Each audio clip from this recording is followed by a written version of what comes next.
Maybe this will teach you to watch where you're going. Red wine streamed down her face. It soaked into her crisp white shirt, slid beneath the collar, and dripped onto the polished marble floor of the grand ballroom. Gasps shattered the music. "Maybe this will teach you to watch where you're going," the bride snapped, her voice sharp and glittering like the chandelier above them. The room went silent. The black waitress stood frozen, tray trembling in her hands. Crimson liquid stained her uniform like a public execution. Around her, tuxedos and silk gowns stared as if she were the spectacle of the night. She hadn't bumped the bride. She hadn't spilled the wine.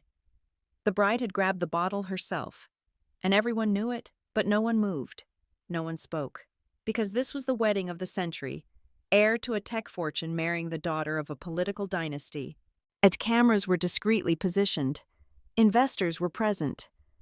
The groom's wealthy Korean relatives sat in the front row like silent judges. The bride leaned closer. "You people always ruin everything." The words were soft, venomous, intended only for her. But someone heard. At the head table, an older Korean man slowly set down his glass. He had silver hair, an immaculately tailored black suit, and eyes that missed nothing. He had not smiled once all evening. The waitress swallowed humiliation like broken glass. Her name was Tamara, and this wasn't the first time someone had tried to destroy her in public. 3 years earlier, she had stood in another grand room, not as staff, but as a guest, on the arm of a man who promised her forever. That man was the groom. Then the phones came out. It started with one guest near the back.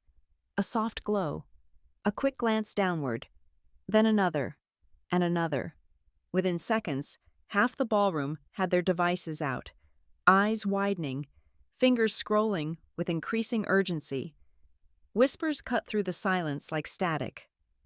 "Oh my God. Is that real? When did this? Someone sent it to everyone." Tamara noticed first. She always noticed when the room shifted against her. But this time, the stares weren't directed at her wine-stained uniform. They were looking at their screens, then at the groom, then at the bride, then at the silver-haired man who hadn't moved from his seat. The bride's smile faltered. "What's going on?" No one answered. More phones, more whispers. The groom pulled out his own device, his face draining of color as he read. "No," he breathed. "No, no." "No."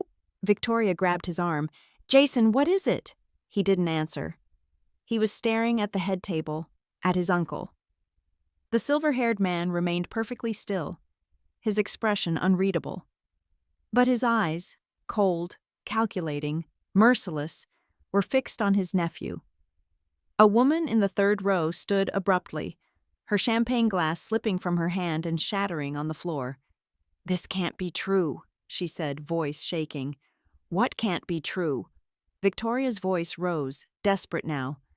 "Someone tell me what's happening." An investor near the bar was already moving toward the exit, then another, then 3 more. The whispers grew louder, sharper, vicious. "Did you see the emails? The financial records? Everything. It's all out there." Tamara's heart pounded. She didn't have her phone. Us staff weren't allowed to carry them during events. But she could see the panic spreading like wildfire. The groom's hands were shaking. The bride was scrolling frantically, her face contorting from confusion to horror. And then, someone near the front said it. A name, spoken not with respect, but with fear. "Chairman Kang did this." The silver-haired man finally moved. He stood, slowly, deliberately. Every eye in the room turned to him. And Tamara realized with chilling clarity, this was never about the wine. This was war, and it had just begun. Red wine streamed down my face. I felt it before I saw it. Hot liquid soaking through my white shirt, sliding beneath my collar, dripping onto the marble floor beneath my feet. The music stopped. Every conversation in that ballroom died at once. I stood there, tray shaking in my hands, staring at the bride who had just emptied an entire bottle of Cabernet down my chest. "Maybe this will teach you to watch where you're going," she said. Her voice was sweet, poisonous. She smiled like she'd just done me a favor. I hadn't bumped into her. I was 3 feet away, serving champagne to a table near the windows. She walked over, grabbed the wine from my tray, and poured it on me herself. And every single person in that room saw it happen. But no one said a word, because this wasn't just any wedding. This was Jason Park marrying Victoria Chen. Tech money meets political royalty. The kind of event where senators sat next to venture capitalists and everyone pretended to like each other. The kind of event where a black waitress in a stained uniform didn't matter. Victoria stepped closer, her designer gown rustling. She leaned in so only I could hear. "You people always ruin everything." Those 4 words hit harder than the wine. I wanted to scream. I wanted to walk out. But I couldn't. Because my father was 3 miles away in a hospital bed, and his cancer treatment cost more per month than most people made in a year. So I stood there, silent, humiliated, exactly how she wanted me. The guests whispered behind their hands. A few phones came out, not to help me but to record the spectacle. I had become tonight's entertainment. What they didn't know, what none of them knew, was that 3 years ago, I wasn't the help. I was the girlfriend. Jason and I met in college. He was brilliant, ambitious, hungry to prove himself outside of his family's shadow. I was the girl who believed in him when no one else did. I stayed up until 3 in the morning helping him draft business proposals. I designed the expansion strategies he pitched to investors. I gave him everything I had because I thought we were building something together. Then his mother saw me. Really saw me. Not my degrees, not my ideas, not my intelligence, just my skin. Within a week, donors started pulling out of his funding rounds. His family made it clear, stay with me, lose the empire. He chose the empire, called me a phase during a board meeting I wasn't supposed to know about. And just like that, as I was erased from his life, now here I was, serving drinks at his wedding, wearing the humiliation like a second uniform. Victoria flicked her wrist, splashing the last few drops onto my shoes. "Clean yourself up," she said. "You're embarrassing." I forced my spine straight. My voice came out quieter than I wanted. "I didn't spill it." She laughed. High, sharp, cruel. "Who would believe you?" That's when I heard it. One word. Calm, cold, absolute. Enough. The entire ballroom turned. At the head table, an older Korean man stood slowly from his seat. Silver hair, black suit so sharp it could cut, eyes that looked like they'd seen everything twice and forgiven nothing. Jason's uncle, Chairman Kang. I'd heard stories about him. Everyone had. Some people called him an investor. Others called him the Dragon of Busan. A man whose empire stretched across continents and whose methods were whispered about in boardrooms and back alleys alike. He walked toward us, not fast, not slow, measured, deliberate, like a predator who already knew how this would end. Jason stood up, his face pale. "Uncle, please." Chairman Kang didn't even glance at him. He stopped directly in front of me. Up close, I could see the sharpness in his gaze. Not anger exactly. Calculation. "Did you spill this wine?" he asked. His voice was gentle, almost kind. "No, sir." Victoria scoffed behind me. "She's lying. She almost knocked into me." Chairman Kang looked at her. Just looked. She stopped talking. Then he glanced up at the corners of the ballroom where small black cameras were mounted. Security cameras. His security cameras. He pulled out his phone without a word. Within seconds, the massive LED screen behind the altar flickered to life, and my entire world shifted. Because suddenly, everyone in that room could see exactly what happened. Victoria grabbing the bottle, her deliberate tilt, her whispered slur, crystal clear. The gasps were louder this time. Victoria's face drained of color. That's edited. It is live security feed, Chairman Kang said calmly, from a system I personally installed for this event. Jason looked like he might pass out, and I stood there, wine-stained and trembling, watching my humiliation turn into someone else's reckoning. But this was just the beginning. Before I even tell you what happened next, let me ask you this. Have you ever been betrayed by someone you trusted most? If you have, you'll feel this story deep in your soul. And if you know that kind of pain, hit subscribe. Not because it helps me, but because stories like this remind us that sometimes silence and strength are the best revenge. The screen kept playing, over and over. Victoria's hand, the bottle, the pour, the insult. I watched the color drain from her face as 300 guests stared at proof she couldn't deny. Someone near the back whispered, "Oh my God." Then someone else. "She did it on purpose." The whispers grew into murmurs, the murmurs into full conversations. Victoria tried to grab the microphone. "This is a misunderstanding." "Is it?" Chairman Kang's voice cut through the noise like ice. He didn't raise his voice. He didn't need to. Everyone went silent again. He turned to Jason, who was standing frozen near the altar, at his face a mixture of panic and rage. "Nephew," Kang said quietly, "would you care to explain why your bride assaulted your staff?" Jason's jaw tightened. "Uncle, this is our wedding. Can we please not—" "Not what? Address the fact that your future wife publicly humiliated an innocent woman? It was an accident. The footage suggests otherwise." Victoria grabbed Jason's arm. "Make him stop." But Jason wasn't looking at her. He was looking at me. And for just a second, I saw something flicker across his face. Guilt. Then it was gone. "Uncle," Jason said through clenched teeth, "you're embarrassing us." Chairman Kang tilted his head slightly. "Embarrassing you?" His voice dropped lower, colder. "You embarrassed yourself." He pulled out his phone again. The screen changed. Now it showed documents, financial records, wire transfers, corporate filings. The room buzzed with confusion. I didn't understand either until I saw the company names: Park Industries, Chen Political Consulting, Emergency Capital Solutions. My breath caught. Chairman Kang's voice filled the ballroom. "It appears this marriage was arranged to secure emergency funding." Victoria's father shot to his feet. "This is private business." "Not when my nephew's company assets are being used as collateral," Kang replied smoothly.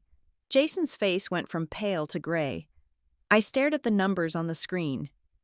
3 years ago, I helped Jason design his company's entire expansion strategy. I drafted the proposals. I built the financial models. I stayed up for weeks perfecting every detail. He presented it to investors as his own work, and now that company was failing. "The donations dried up," Chairman Kang continued, his tone almost conversational. "Investors withdrew. So you arranged a wedding to salvage your reputation and secure political connections." Victoria's voice cracked. "You can't prove—" "I can prove much more." The screen shifted again. This time it showed emails, old ones, from Jason. My stomach dropped as I started reading the preview text on the screen. "Distancing myself from Tamara will improve optics with conservative donors. Breaking it off is necessary for growth. The board agrees. She's a liability." The room exploded into whispers. I felt like I couldn't breathe. I knew Jason had left me for his career. I didn't know he'd documented it. I didn't know he'd called me a liability in writing. Jason lunged toward the stage controls. But 2 security guards stepped in front of him. Chairman Kang looked at me then. Not with pity, with something else entirely, respect.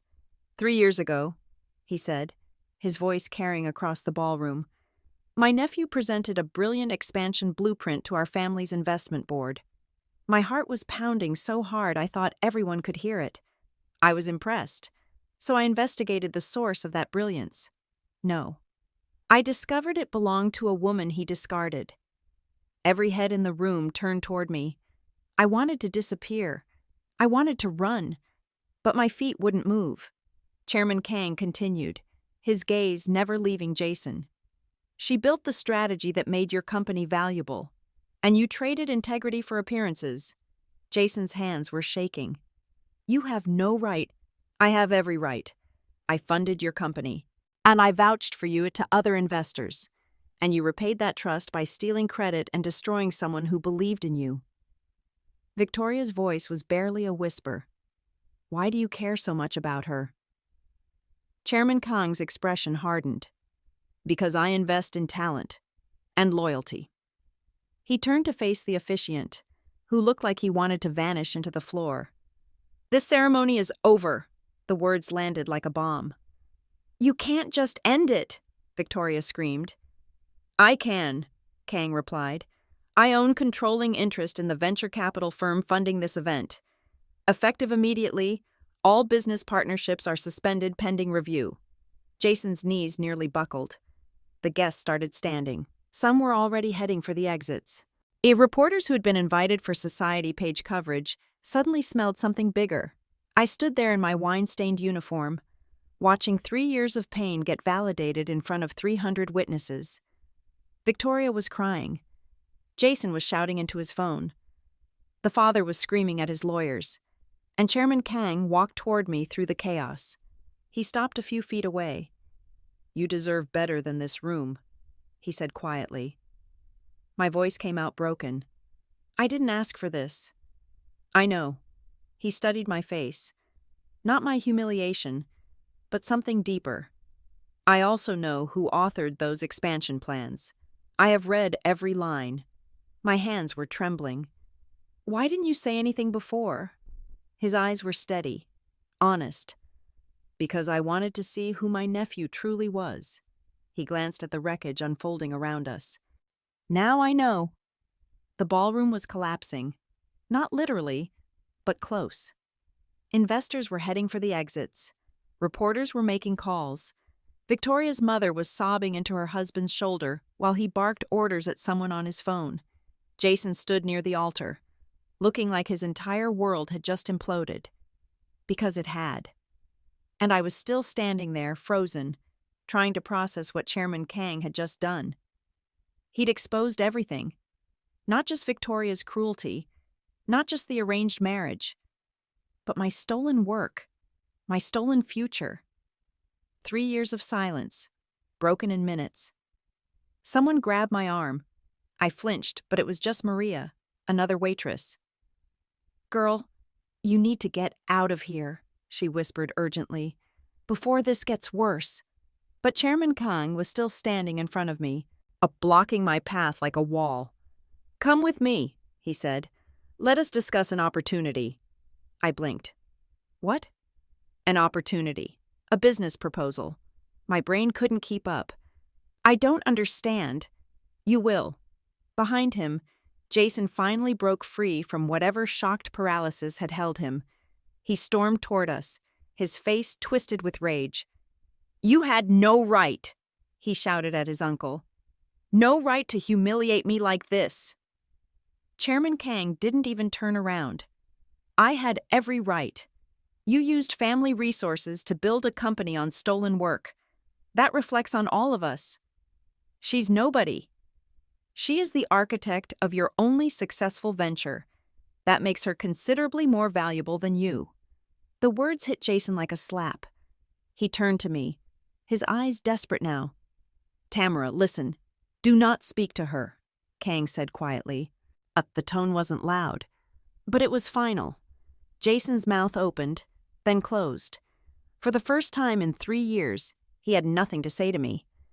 Chairman Kang removed his suit jacket, expensive, perfectly tailored, and draped it over my shoulders.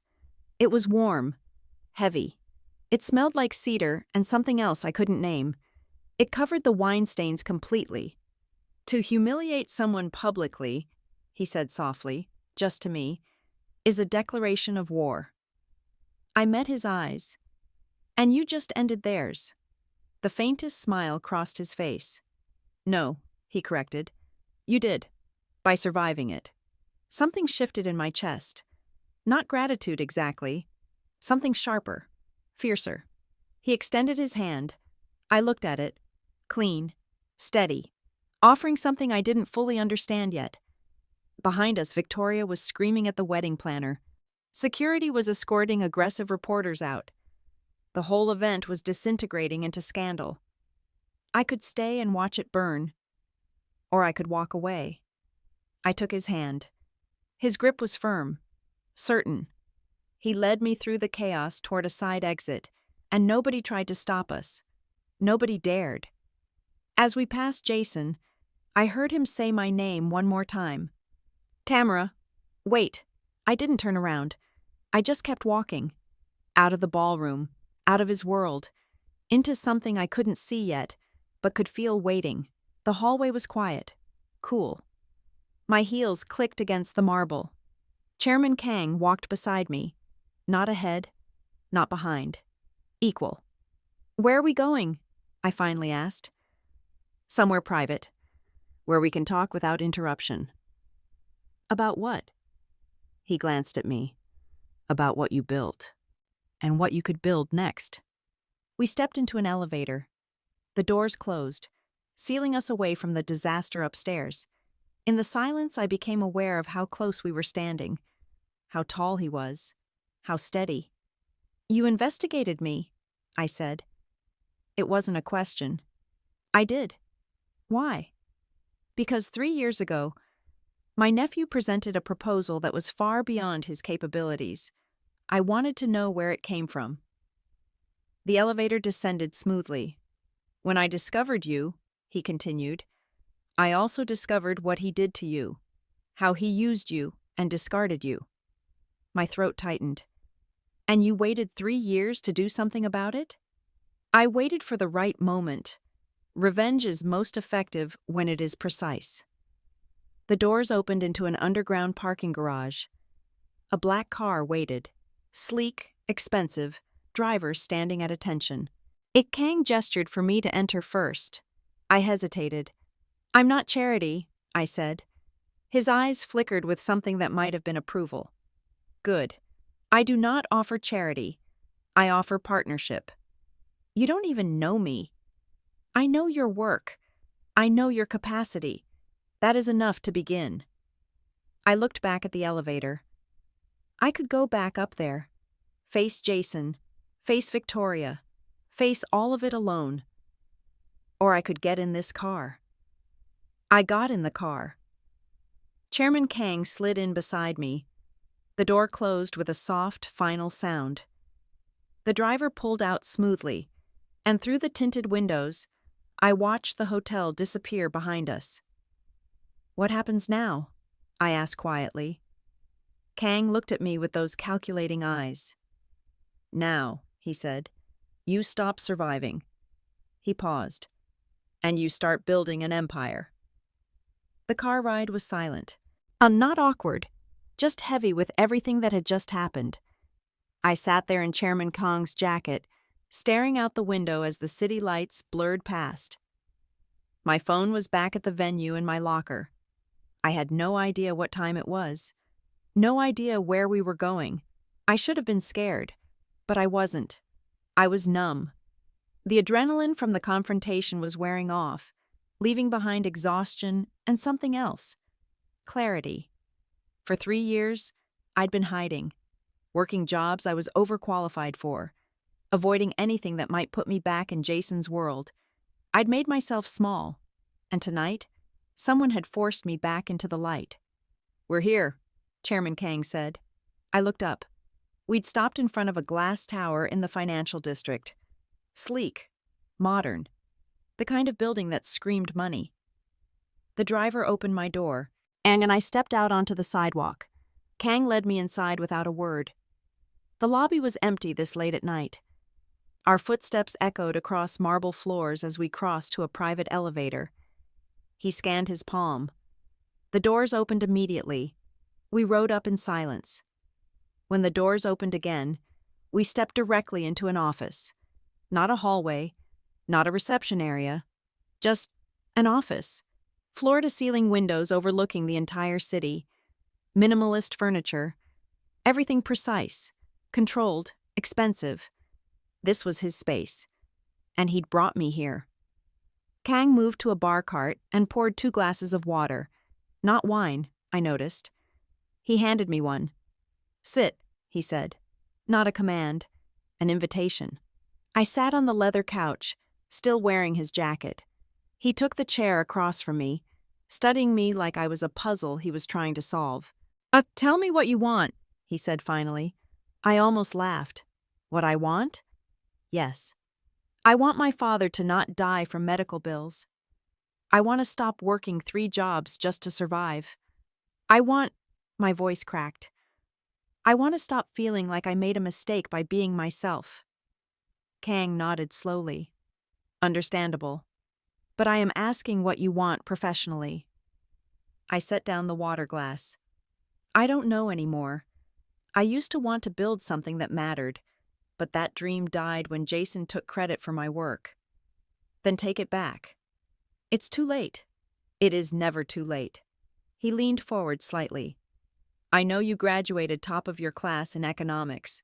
I know you designed the market penetration strategy that made Park Industries profitable for exactly 18 months before your absence caused it to collapse. And I know you worked 3 jobs after he discarded you: bookkeeping, consulting, waitressing, all beneath your capability. My chest tightened. You really did investigate me. I investigate everyone I invest in. You haven't invested in me. Not yet. He stood and walked to his desk, returning with a folder. He placed it on the coffee table between us. I stared at it. Open it, he said. My hands shook as I picked it up. Inside were incorporation papers. A company, with my name listed as CEO. What is this? I whispered. An opportunity. I am offering you control of a new venture. Full autonomy. I provide capital and connections. You provide vision and execution. I looked up at him. Why? Because talent wasted is profit lost. And I do not waste profit. You don't know if I'm any good. I have read every proposal you wrote for my nephew, every strategy document, every financial projection. You are better than good. You are exceptional. The words settled over me like a blanket. No one had called me exceptional in 3 years. What's the catch? I asked. His expression didn't change. The catch is that if you fail publicly. And if you succeed loudly enough that everyone who underestimated you hears it. I set the folder down. You want revenge by proxy. I want competence rewarded. If that humiliates my nephew in the process, he shrugged. Consequences. I stood up, pacing to the windows. The city stretched out below us, thousands of lights, millions of people, all of them living lives I knew nothing about. Somewhere down there, as my father was in a hospital bed, somewhere Jason was probably trying to salvage his reputation. And here I was, being offered a chance to rebuild everything I'd lost. I need time to think, I said. You have until Monday. I turned to face him. That's 2 days. Yes. That's not enough time. It is plenty of time to decide if you want to keep surviving or start living. The words hit harder than I expected. He walked toward me, stopping a few feet away. I am not a good man, Tamara, he said quietly. I am strategic. I am ruthless when necessary. I have built an empire on calculated risks and precise timing. He paused. But I do not waste talent, and I do not forget injustice. I met his eyes. What do you get out of this? A profitable venture, a competent partner, and the satisfaction of watching my nephew realize what he threw away. That's it? Something flickered across his face, something I couldn't read. That is enough for now. The driver appeared in the doorway. Sir, the car is ready. Kang nodded, then looked back at me. I will have you taken home. Think about my offer, but do not overthink it. I gathered the folder. As I headed toward the elevator, he called out, Tamara. I stopped. You survived tonight. That takes strength most people do not have. Do not waste it on doubt. The elevator doors closed between us, and I stood there, holding incorporation papers with my name on them, wondering if I was making a deal with someone who saw my potential, or someone who just saw an opportunity. I didn't sleep that night, and I sat at my kitchen table in my tiny apartment, staring at the incorporation papers until the words blurred together. CEO, full autonomy, capital and connections. It sounded too good to be real, which meant it probably was. But I couldn't stop thinking about what Chairman Kang had said. You survived tonight. Do not waste it on doubt. By the time the sun came up, I'd made a decision. I needed to talk to the one person whose opinion actually mattered, my father. I got to the hospital just after 7. Visiting hours didn't start until 8, but the nurses knew me by now. They let me in without question. Dad was awake when I walked into his room, sitting up in bed with his breakfast tray untouched in front of him. He looked thinner than last week, grayer, tired. But when he saw me, his face lit up the way it always did. "Baby girl," he said, "you're here early." I kissed his forehead and sat in the chair beside his bed. Couldn't sleep. He studied my face the way only fathers can, seeing past everything I tried to hide. "Something happened," he said. It wasn't a question. I nodded. Then I told him everything. The wedding, the wine, Victoria's insult, Chairman Kang's intervention, the emails, the exposure. All of it. Dad listened without interrupting, his expression shifting from concern to anger to something that looked like pride. When I finished, he was quiet for a long moment. "So the uncle exposed everything," he finally said. "Everything. And now he wants to give you a company." I pulled out the folder and showed him the papers. Dad read them slowly, his brow furrowed. "This is real," he said. "I know. This is a lot of money." "I know." He looked up at me. "What does he want from you?" And there it was. The question I'd been avoiding. He says he wants a profitable venture, that he invests in talent. "And you believe him?" I hesitated. "I don't know." Dad set the papers down carefully. "Baby girl, you've been surviving for 3 years, working yourself to the bone just to keep my medical bills paid and a roof over your head." My throat tightened. "Dad, let me finish."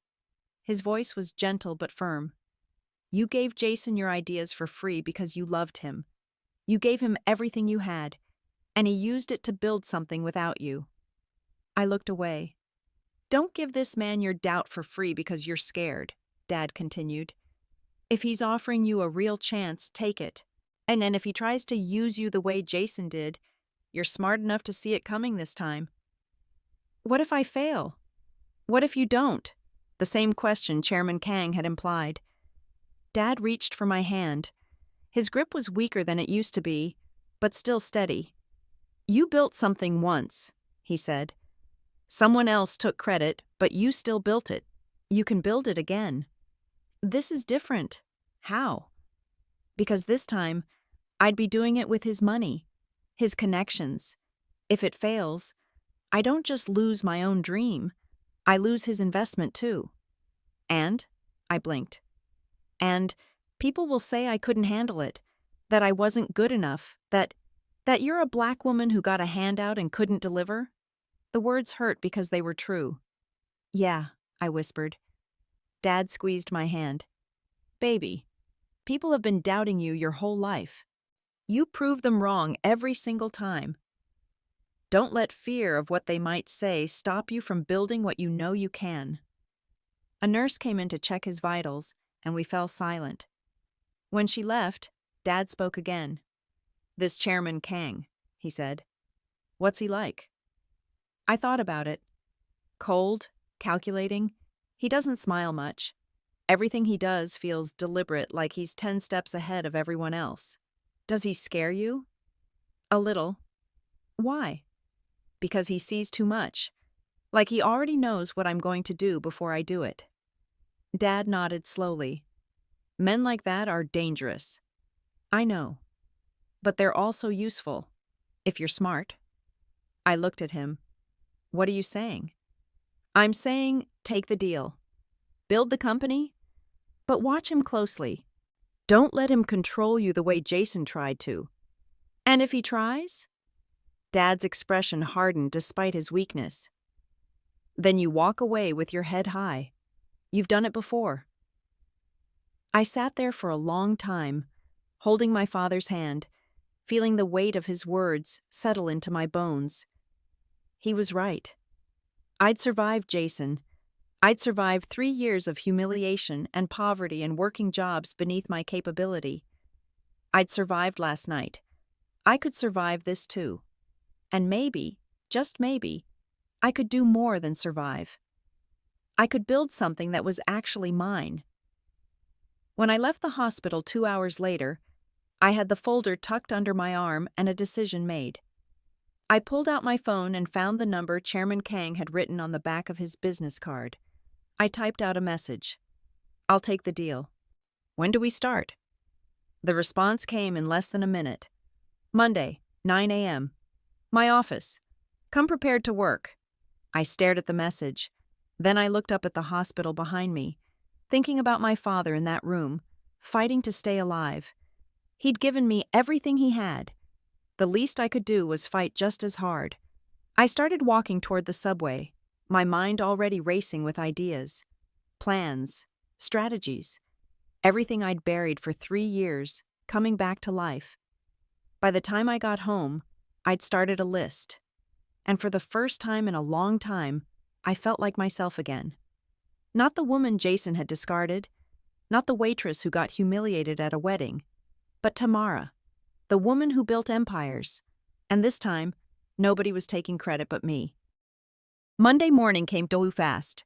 I stood outside Chairman Kang's building at 8:45, wearing the only professional suit I owned that still fit.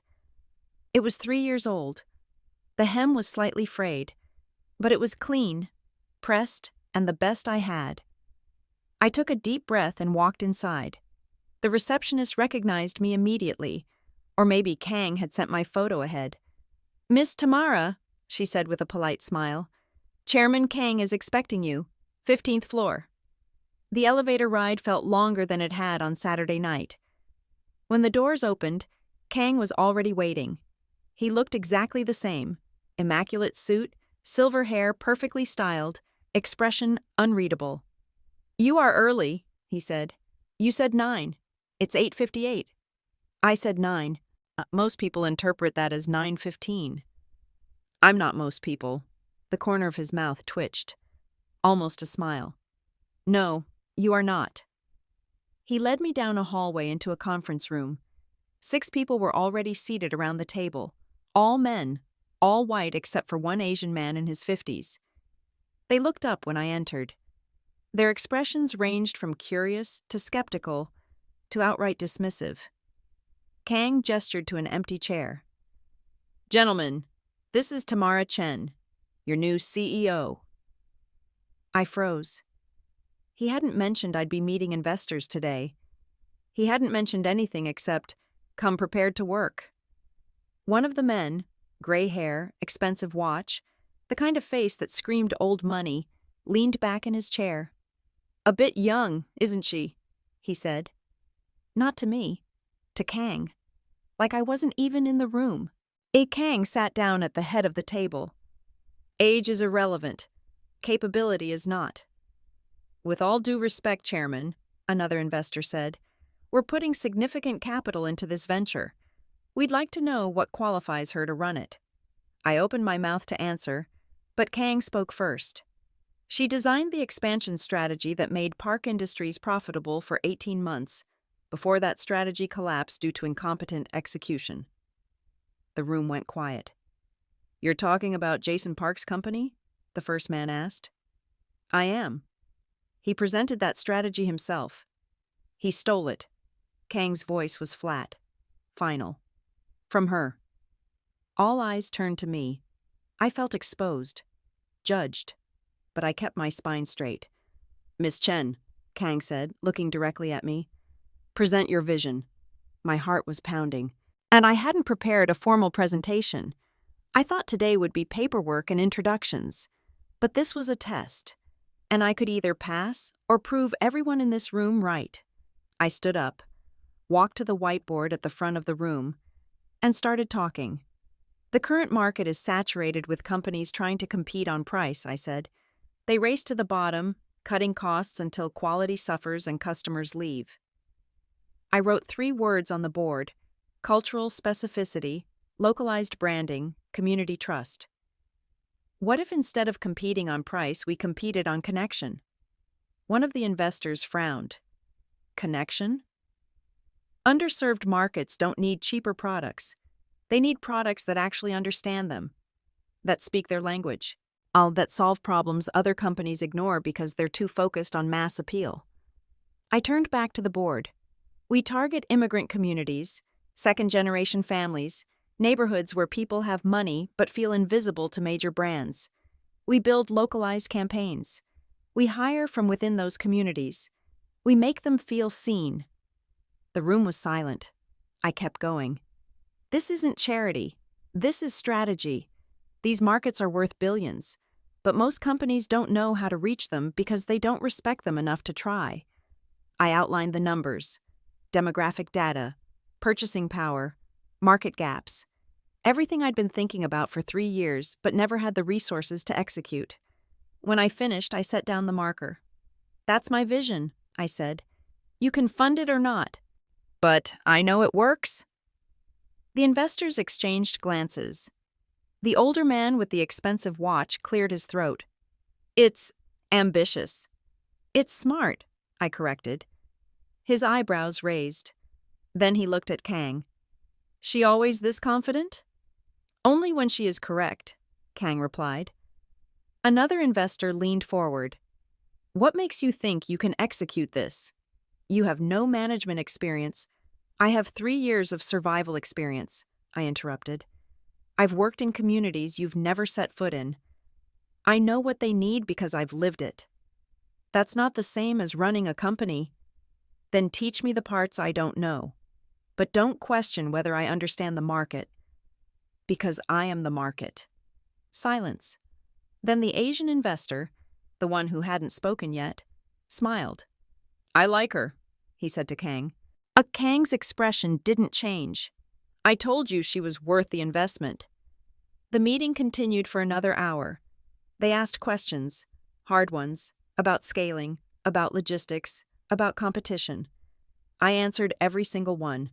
Not perfectly, but honestly. And when it was over, 4 of the 6 investors committed funding. The other 2 said they needed time to think, which was better than I'd expected. After they left, I collapsed into a chair, adrenaline draining out of me all at once. Kang remained standing by the window. You did well, he said. You set me up. I prepared you. I looked at him. You didn't tell me they'd be here today. If I had, you would have over-prepared, overthought, second-guessed yourself. So you ambushed me. I tested you. I stood up, anger flashing hot in my chest. I'm not one of your employees you can just manipulate. No, he agreed. You are my partner, which means you will face rooms full of men who doubt you, often without warning. I needed to see if you could handle it. And if I couldn't, then I would have known before we wasted time and money. His honesty was infuriating, but also fair. I hated that it was fair. Next time, I said quietly, warn me. He looked at me for a long moment. No. What? The world will not warn you, Tamara. Neither will I. But I will make certain you are ready. We stared at each other across the conference room. The tension was sharp, professional, but something else hummed beneath it, something neither of us acknowledged. The office is ready, Kang said finally. Your staff starts tomorrow. I suggest you prepare. Then he walked out, us leaving me standing there alone, angry, exhausted, and more alive than I'd felt in 3 years. The first 2 months were chaos. Good chaos, but chaos. I hired a team of 12, researchers, marketers, community liaisons. Half of them came from the neighborhoods we were targeting, people who understood the work because they'd lived it. We launched 3 pilot campaigns in different cities. The response was immediate. Sales exceeded projections by 40% in the first month alone. Business journals started calling. I did interviews, got my face in magazines, became the story everyone wanted to tell, the woman who rose from humiliation to CEO in less than 3 months. I should have seen it coming.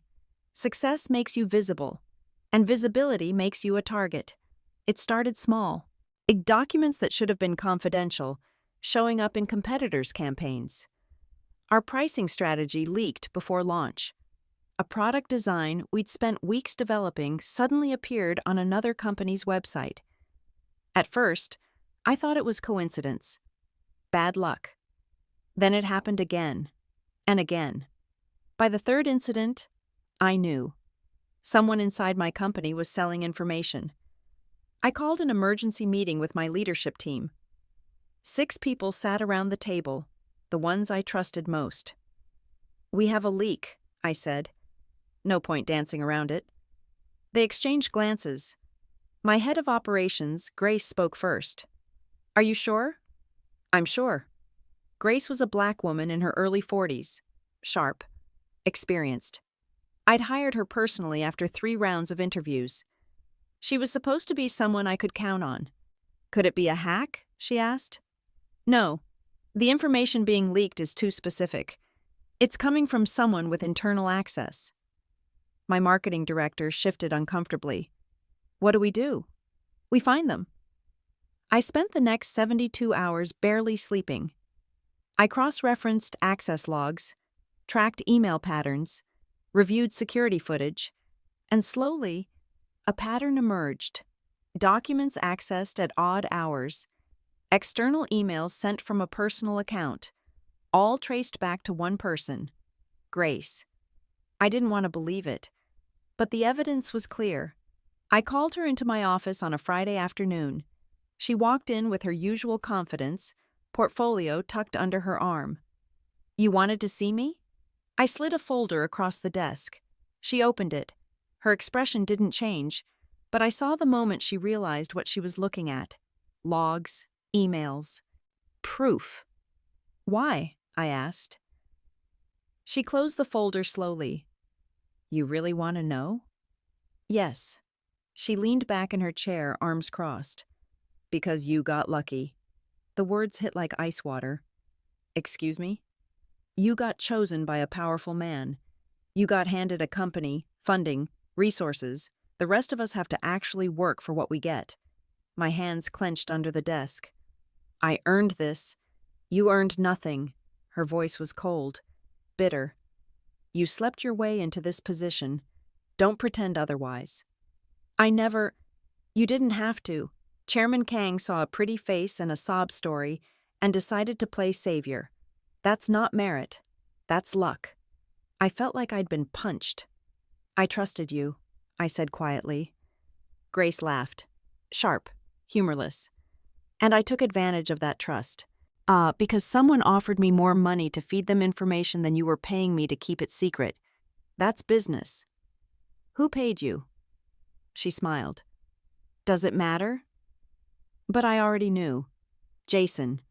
My ex had been behind this the whole time. "Get out," I said. "Gladly." Grace stood, collected her things, and walked toward the door. She stopped at the threshold. "For what it's worth," she said, "you're good at this. Better than I expected. But you'll never escape the narrative. You'll always be the woman who got here because a man chose her." Then she left. I sat alone in my office, staring at nothing. The betrayal hurt. But what hurt more was the truth buried in her words. No matter what I accomplished, people would always question how I got here. Always assume I didn't earn it.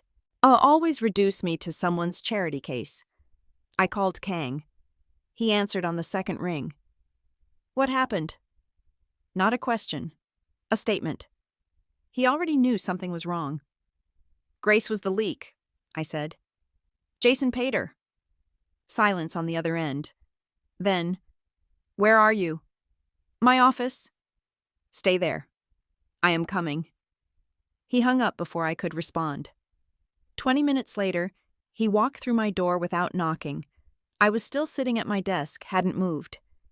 He took one look at my face and said, "Tell me." So I did.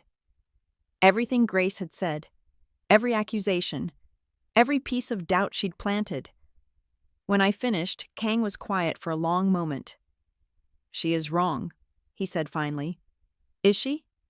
"Yes. People think I slept with you to get this position. Let them think what they want. You know the truth." "Do I?" I looked up at him. You investigated me. You chose me. You funded this. How is that different from what she said?" Kang moved closer, his expression harder than I'd ever seen it. "I chose you because you built something extraordinary and someone stole credit. I funded you because wasted talent offends me. If you believe that makes you undeserving, then Grace has already won." My throat tightened. "I want him destroyed," I whispered. Kang's eyes went cold. "Then we will destroy him." Revenge required patience. That's what Kang taught me. Not the hot, impulsive kind that feels good in the moment, but leaves you exposed. The cold, calculated kind that dismantles someone piece by piece until there's nothing left. We spent 2 weeks planning. Kang had resources I didn't even know existed. Investigators, analysts, people who could track financial movements across continents. We built a profile of Jason's current situation. His company was barely surviving. He'd burned through investors after the wedding scandal. His reputation was damaged but not destroyed. He was desperate for a win. "We give him one," Kang said. We were in his office late at night, documents spread across the conference table. "A fake win?" I asked. "A convincing one." The plan was simple. We'd leak false information about a merger, my company partnering with a major retail chain, exclusive distribution rights, massive growth potential, the kind of opportunity that could save a failing business. We'd let Jason's remaining spies steal the documents, let him think he had insider knowledge. Then we'd watch him make his move. "He will try to pitch investors," Kang said. Claim he has confirmation of the deal. Use it to secure emergency funding. And when the deal doesn't exist, he commits fraud. Public, documented, provable fraud. I stared at the plan. It was brilliant. It was ruthless. It was exactly what Jason deserved. "How do we make sure he takes the bait?" I asked. Kang looked at me. "We make the information too good to resist, and we let him think he is being clever." We spent the next week carefully constructing the fake merger, realistic financial projections, forged emails that looked legitimate, even a fake press release scheduled for a date 2 weeks out. Then we left it where Jason's people would find it. And we waited. It took 3 days. Jason called an emergency investor meeting. We knew because Kang had someone on the inside, an investor who owed him a favor. And Jason pitched the merger like it was already confirmed. Showed the documents, promised returns. Investors started writing checks. That's when we moved. Kang released a statement from my company. No merger. No deal. The documents were fabricated. The press had a field day. Tech Air caught an investment fraud scheme. Jason Park accused of falsifying business documents. Former rising star faces SEC investigation. I watched the news coverage from my office, feeling nothing. No satisfaction. No joy. Just emptiness. Kang appeared in my doorway. "It is done." "Yeah," he studied my face. "You are not happy." I thought I would be. He walked in, closed the door behind him. "Revenge does not heal wounds, Tamara. It closes them. There is a difference." I looked up at him. "Do you regret what we did?" "No. I regret that we had to do it at all." We stood in silence. Outside my window, the city moved on like nothing had happened. Somewhere, Jason was probably calling lawyers. Probably panicking. Probably realizing he'd lost everything. And I felt tired. My father wants to meet you, I said suddenly. Kang's expression shifted. Why? Because I told him about you, about all of this, and he wants to know your intentions. Toward the company? Toward me. The air between us changed, charged. We'd been dancing around this for months, the thing neither of us wanted to name. What did you tell him? Kang asked quietly. I told him you've been good to me, that you gave me a chance when no one else would. That is not an answer to his question. I know. Kang moved closer. What is the answer? Tamara. My heart was pounding. I don't know yet. Yes, you do. He was right, I did know. I'd known for weeks, maybe longer. This started as business, I said quietly. Yes. And now it's not. No. That's complicated. Very. We stared at each other. Then Kang said, I will meet your father, but I will not lie to him. I wouldn't want you to.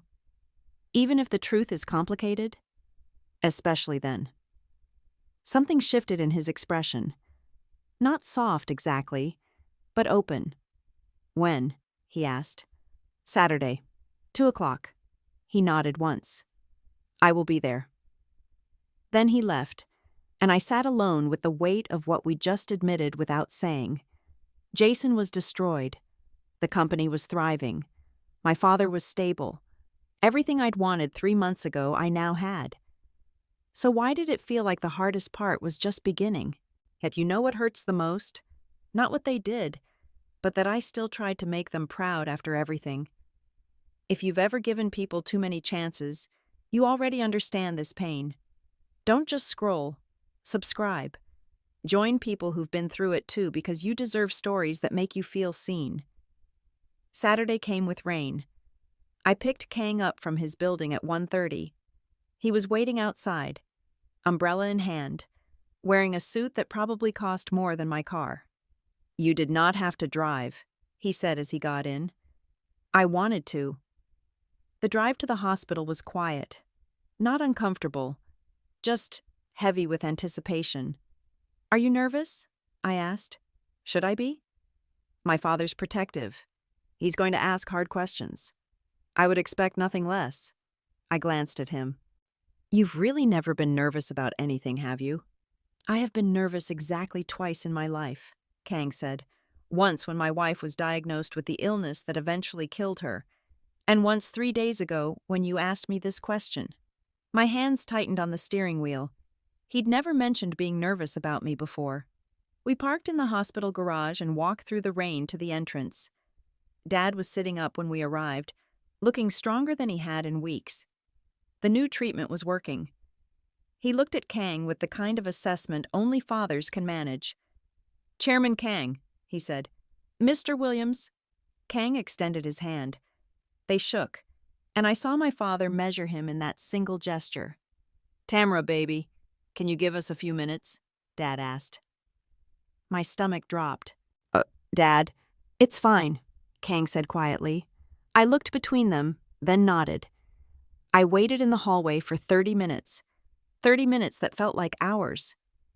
When the door finally opened, Kang stepped out first. His expression was unreadable. Your father would like to see you, he said. What did you tell him? The truth. Then he walked toward the waiting area, leaving me standing there. I went into Dad's room. He was sitting exactly where I'd left him, but something about him looked different. Satisfied, maybe. Well? I asked. Sit down, baby girl. I sat. Dad looked at me for a long moment. He loves you, he said finally. My breath caught. He said that? Not in those words, but yes. What did he say? Dad smiled slightly. He said he doesn't know if he's capable of love anymore, but that he's capable of protection, of respect, of making sure you're never diminished again. Tears pricked my eyes. He also said, Dad continued, that he's been controlling your situation, making decisions for you, and that I was right to call him out on it. You called him out? I told him you don't need a savior. "You need a partner." What did he say? He agreed. And then I told him to stop orchestrating your life and let you choose your own battles. I almost laughed. You told Chairman Kang what to do? Someone had to. Dad reached for my hand. He's a good man, Tamara. Complicated. Damaged. But good. How do you know? Because he could have lied to me. Could have told me what I wanted to hear. But he didn't. He was honest about his limitations, about his fears. That takes courage. I sat there processing. Do you love him? Dad asked gently. The question hung in the air. I'd been avoiding it for weeks. I don't know, I whispered. It's too fast. Too complicated. Life is complicated, baby. That doesn't mean it's wrong. What if I'm making a mistake? What if you're not? I looked at my father, this man who'd raised me alone after Mom died, who'd worked 2 jobs to put me through college, who was fighting cancer with the same stubborn determination he'd taught me. What do I do? I asked. You talk to him. Honestly. No strategy, no games, just truth. I found Kang in the waiting area, staring out the window at the rain. Hey, I said. He turned. Can we talk? I asked. Of course. We found an empty consultation room. I closed the door behind us. What did my father ask you? I said. He asked if I loved you. My heart stopped. And what did you say? Kang was quiet for a moment. Then, I told him I care about you more than I should, more than is wise. I stepped closer. Why isn't it wise? Because I am not good at this, at feelings, at vulnerability. I have spent years building walls to protect myself from loss. I'm not asking you to tear them down overnight. What are you asking? I took a breath. I'm asking you to be honest, not strategic, not calculated, just honest. Kang's jaw tightened. Then he said, The truth is that when I saw you in that ballroom, humiliated and silent, I saw someone who deserved to burn the world down. And I wanted to be the one who gave you the matches. My throat tightened. I told myself it was business, he continued, that you were an investment, that protecting you served my interests. He stepped closer. But I lie to myself the way I lie to everyone else. What's the truth? I whispered. The truth is that somewhere between the wedding and now, you stopped being a strategy. You became the reason I check my phone, the reason I leave meetings early, the reason I... He stopped, struggling. The reason you what? I asked. The reason I feel anything at all. The words hung between us.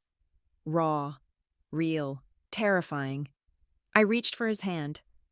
I'm not her, I said quietly. Your wife. I'm not a ghost you're trying to save. I know. Then see me. Not your guilt. Not your past. Me. Kang's walls cracked. I see you, he said, his voice rough. I have always seen you. Then he kissed me. Not gentle, not soft. Desperate and real, and 3 months of tension breaking all at once. When we pulled apart, we were both breathing hard. This changes things, I said. Everything, he agreed. People will talk. Let them. I smiled. You really don't care what people think, do you? I care what you think. The rest is noise.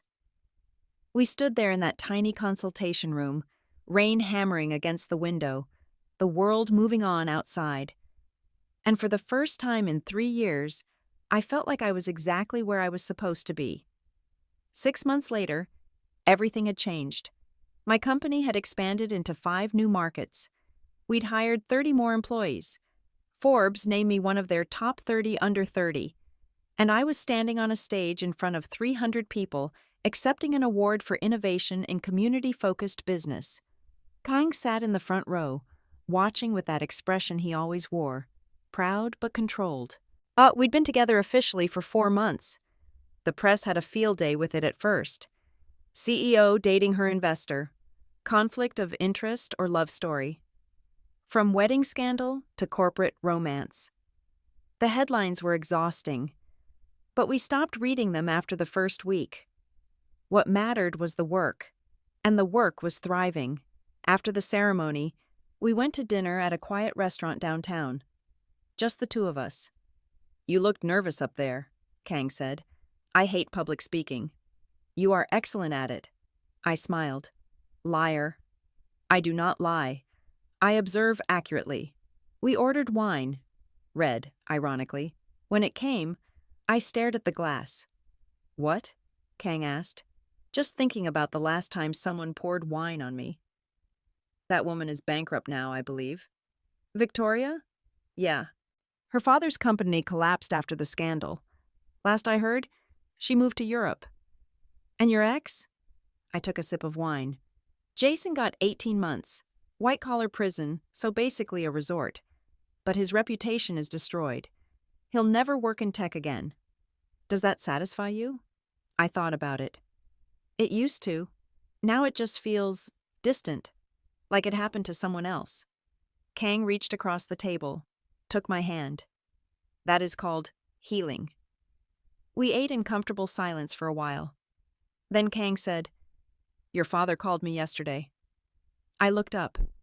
"About what?" "He wanted to know when I was going to ask you to marry me."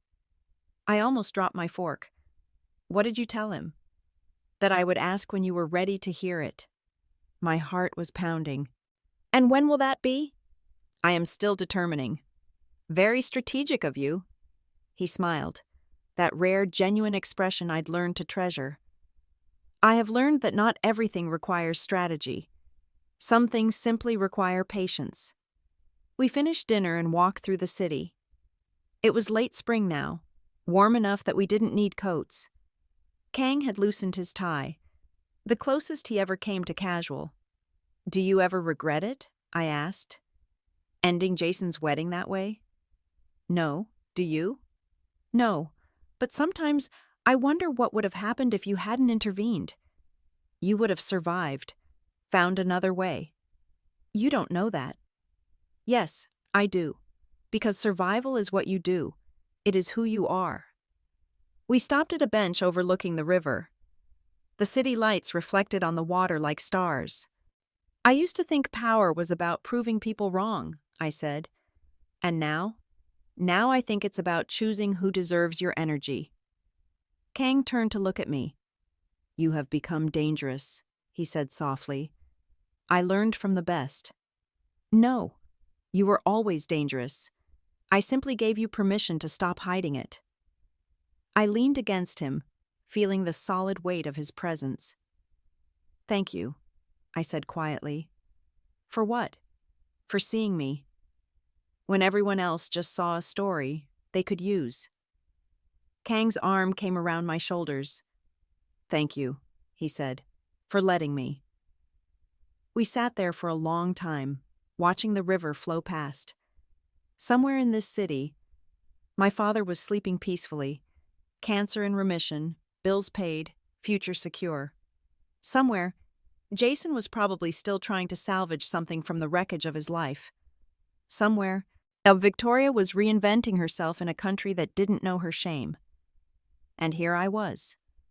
Not the woman who got humiliated at a wedding. Not the ex-girlfriend who got discarded. Not even the CEO who rose from nothing. Just Tamara, building something real with someone who saw her completely. "I love you," I said. I hadn't planned to say it, but it was true. Kang went very still, then, "I know." I pulled back to look at him. "That's it? I love you, and you say, 'I know'?" "I have known for 3 months. I was waiting for you to realize it."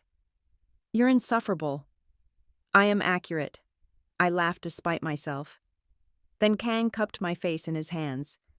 "I love you," he said. "More than I thought I was capable of. More than is probably wise, but completely." "Say it again." "I love you." One more time. "I love you, Tamara Williams, and I will continue loving you even when you are insufferable." I kissed him then, right there on a bench by the river, not caring who saw. When we finally pulled apart, Kang said, "Your father was right, you know. About what? I am going to ask you to marry me. Eventually. How romantic. I am not romantic. I am practical. But I am also certain. I smiled. Good. Because when you ask, I'm going to say yes. I know. We walked back to his car hand in hand. The city was quiet now, settling into night. Tomorrow, I'd go back to running my company. Tomorrow, there would be new challenges, new battles, new people trying to diminish me. But tonight, I was just a woman who'd survived her own destruction and built something beautiful from the ashes. Not because someone saved me, but because I saved myself, and let someone stand beside me while I did it. Sometimes revenge isn't about payback, it's about peace. And if this story touched you, subscribe right now, because somewhere out there, another person is watching in silence, needing a reminder that they're not alone, and your one click might help them find it.